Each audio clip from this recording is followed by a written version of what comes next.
હાલો, જય શ્રી કૃષ્ણ, જય ગિરનારી. અમારે થઈ ગયા બપોર અને બધા બેસી ગયા જમવા. તો અમારા ભાઈને છે ને મોઢામાં ચાંદી પડી છે, તો કોરા ભાત ખાય છે. આ અમારા ભાઈ દાળ ભાત ખાય છે. ઓલા બેને જમી લીધું. આ એના મમ્મી, આ બાબાના મમ્મી, એ પણ દાળ ભાત ખાઈશ.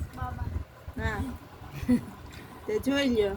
મરચા ને દાળ ભાત, શાક, રોટલી, સંભારા, પાપડ, મરચા ને છાશ. હાલો બધા બપોરા કરવા. એ ભાઈ, આપણે હોટલમાં છીએ હો.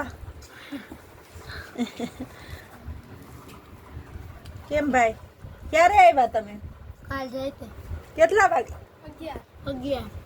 હા, પૂગી ગયા. હવે સ્કૂલ ખુલવાની છે, તો એનો મોટો ભાઈ અહીંયા હતો ને, એને લેવા પૂગી ગયા.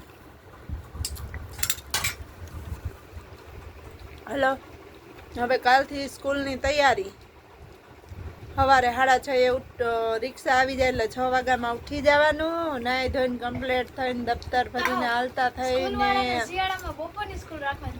શિયાળામાં બપોરની સ્કૂલ રાખે તો બપોરવાળાને કયો ટાઈમ લેવાનો? આવી જ રીતે કઈક પાછા રેગ્યુલર થઈ જાય. તો જય શ્રી કૃષ્ણ, જય ગિરનારી. મળ્યા પછી.